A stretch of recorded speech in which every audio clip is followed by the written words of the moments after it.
These were sent to me by Tevian. Try natin ito dito sa video na ito. And let's see if I can achieve juicy looking skin at almost 40. Make sure that you subscribe and like this video. Hello, wonderful people of the internet. Tingnan nyo mabuti ang aking imperfect skin na punong-puno po ng scars. And medyo may rough texture tayo dito. Medyo ka dyan. Feeling ko kailangan ko na magpa-facial. Nararamdaman ko na ang mga sumpa. Oo. Pero kung titignan nyo sa malayo, pag binanak natin, uy, glowy. Nag-skincare kasi ako. Pero ang gusto natin ma-achieve sa video na to, mas maging juicy. And let's see if I can make my skin... Ano mo gusto ko ma-achieve? Gusto ko kasi ma-achieve yung mga Korean actress skin. Yung ganun. In short, perfect. Sige, mag-start tayo. I want to start prepping my skin using the Tevian Rinse-Free Moisturizing Cleansing Butter. Ang haba naman ang pangalan nito mga products na ito. Oo. So, makeup remover to. Pero nakita ko kasi sa TikTok, merong isang makeup artist na taga-US ba siya? Or taga-London? Hindi ko alam, nakalimutan ko na. O basta, ang ginawa niya, gumagamit siya ng cleansing oil as part of the skin prep before putting on any makeup whatsoever. At dahil nararamdaman ko nga medyo maaligasgas ang aking mukha, tingnan natin, malay mo may makuha pa akong sebum plug. So, naalala ko ang ginagawa niya lang. Kung maalala ko yung yung pangalan niya, ilalagay ko na lang sa comment section. O, basta. Ayan. It's been a good 2 to 3 minutes. Oo. Since this is a rinse-free formula, sabi dun sa lalagyan, gagamitan ko lang siya ng ganito. Ayan. Ng tissue na may a little bit of tubig. Oh, hindi siya masyado nag-emulsify, no? Hindi kagaya ng mga cleansing oil. Na sanay tayo gamitin. Friends, this is why I love Tevian. Grabe. Look at that glow!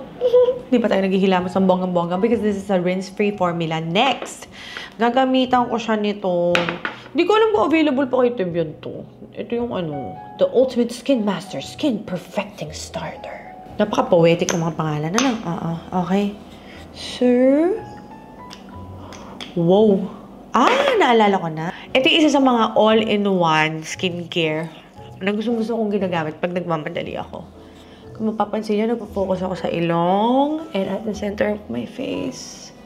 And I am loving how my skin feels right now. Sobrang hydrated. Masyado ba ako madiin mag-press? Kasi I want to just work the product at isiksik siya sa mga areas na gusto kong itapal siya. I will be combining yung kanilang primer at saka foundation. The shade is Nude. Kasi itong foundation nila na to, sobrang full coverage. To a point na hindi na siya bagay sa akin kasi though I don't have perfect skin, kasi medyo matanda na ako. So, hindi bagay sa medyo matandang skin yung sobrang pak na pak. Kaya gagawin natin. Maglalagay pala ako nitong The Ultimate Skin Master Primer. Luminous Radiant Creamer Loot. Ayan siya. Dito na lang sa kamay ko. O yun, 2 pump.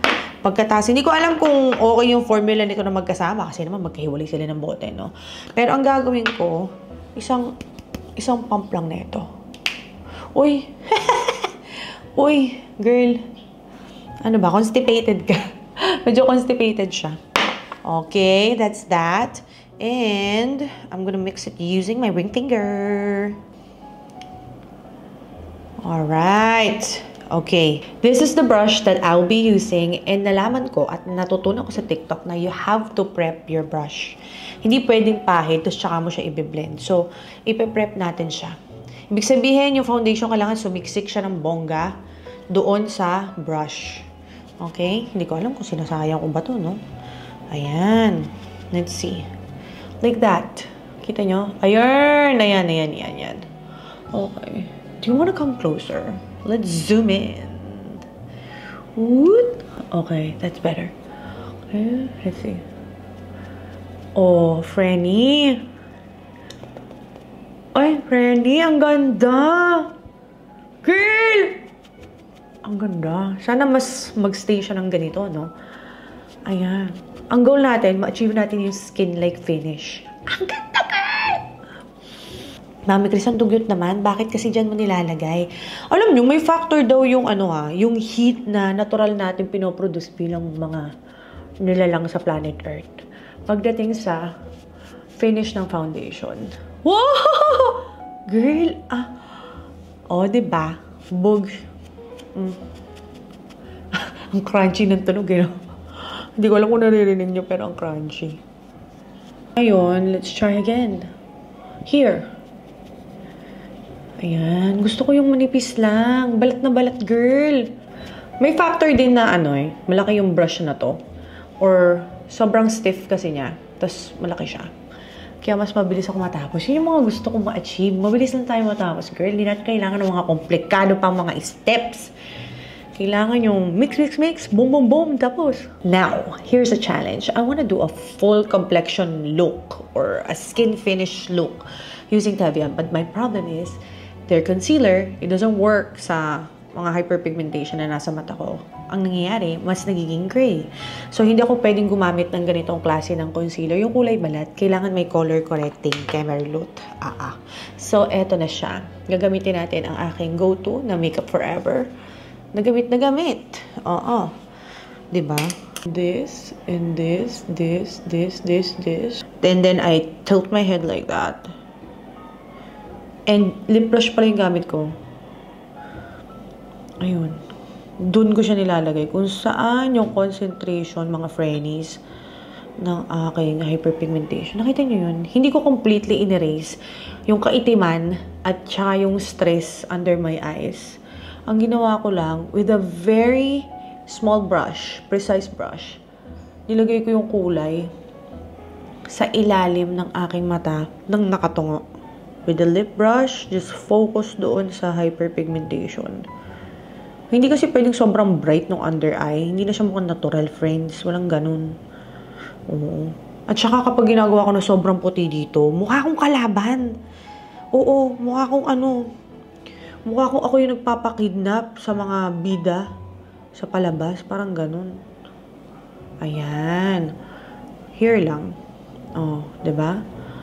Siguro one day I'll have another round of lower blef. Ganun ba yun? Yung pitag doon, yung blepharoplasty.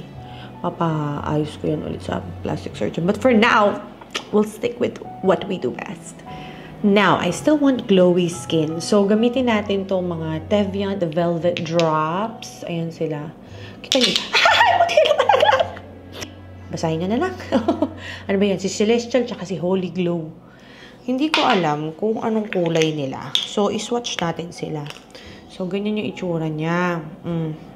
Tapos, very sanitary. Uy, ang ganda! Ito yung gusto ko. O, diba? Hindi nyo nakita. Yun yung mga gusto ko. Yung hindi masyado nakikita. Pero makikita nyo lang pag tinamaan ng ilaw. Yung wala masyadong glitter. O, si ano yun? Si Celestial. O, ito naman si Holy Glow. Medyo mas yellow siya ng konti. Okay. Dito. Saan? Diyan. Uy, friends. Ay, ang ganda. Para mas maganda si Holy Glow. Okay, let's do Holy Glow. Hindi ko alam kung dapat pa ito nilagay ko sa ilalim or it will work ba kapag nilagay ko sa ibabaw. Sige, try na lang natin. Wala naman tayong magagawa. Saan tayo? Yan, no? Magiging guide natin yung ilaw kung saan siya natama. Tapos doon ko siya mas ilalagay. Friends. Okay, medyo tricky na kasi mag-highlight kapag medyo matanda ka na. Kasi syempre, ang dami na natin mga folds, wrinkles, and stuff like that. And imbis na minsan napapaganda yung kutis, mas, alam mo nyo yun, na-emphasize talaga, yung PNF small girl, na-emphasize yung mga hindi magagandang features. Okay, dito lagay tayo. Frenny, ang ganda. Cute. Okay, ayun. Nakita ko may tumatamang ilaw dito eh. Sige. Hey, yan. Yan ang gustong-gusto ko kay Tevian. Pwede mong kamay-kamayin. Girl, nagmamantika ka na. My friend. Wait lang. Pero mas konti. So, gagawin natin kung ano lang yung makuha niya mula sa aking kamay.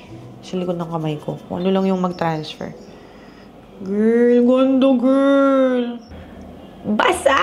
Mamabasa-basa! Okay, ngayon, gusto ko ng konting color sa cheeks ko, pero hindi sobrang halata. Alam niyo yun, di ba sa mga Korean actresses. Hindi mo alam, may blush ba sila? May contour ba sila? Para namang wala. Oo. Gamitin natin si Amaretto. May kulay ba yan? Tingnan natin kung anong kulay niya. Pero medyo matte to, no? Oh. Should I mix it with the Celestial shade? Sige, gamitin natin si Celestial. O, diba? O. Si Celestial. Ayan siya. Sige. Haluin ko lang siya dito sa Yun! Ayan siya pag pinaghalo. Very, very light. Ay. Mami, gusto wala naman nangyari. Girl, mayroon. Akala nyo lang wala. Uy! Kita niyo yung difference? Very, very subtle! Which we love! Okay, kuha pa tayo ng isa nito. Tsaka isa niyan. Okay. Oh, yun. Ang galing, no? Kailangan ilagay mo talaga siya at the back of your hand. And then, so easy to blend. Sobrang blendable. Oo. Yung pagka-blendable niya, big B, big O, big L. Blendable. Ganun. Oh. Friends! Ito mo. Gagamit tayo nitong The Ultimate Skin Master Loose Powder in the shade Cotton Candy. Pink. Apo. Pink siya, friends. Ngayon, hindi natin siya dito. Yan. Yun yung ilalagay ko sa aking under eyes. And, kailangan ganito yung sponge or, ano ba tawag dito? Puff. Oo, nagagamitin natin. Tapos, focus lang tayo dito. Kasi nakaka-brighten ng under eyes. Diba? Sabi ko sa inyo eh. Nakaka-brighten siya ng under eyes. And napansin ko, kapag pink, mas, siya, complement. Ay, ano yun?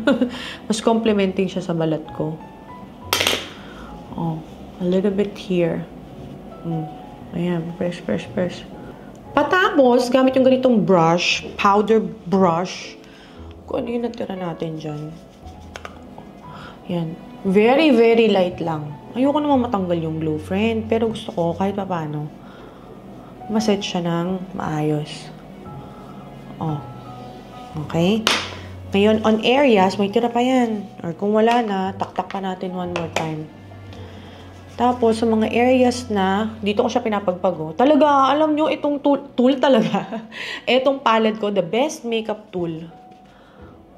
Ayan. Pre-press lang natin yan.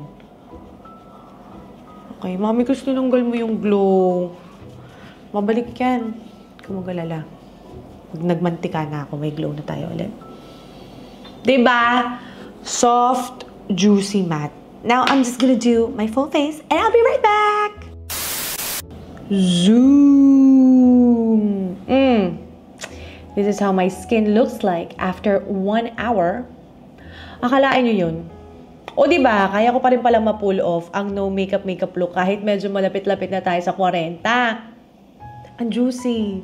Girl, ang healthy. Pag pinigama sa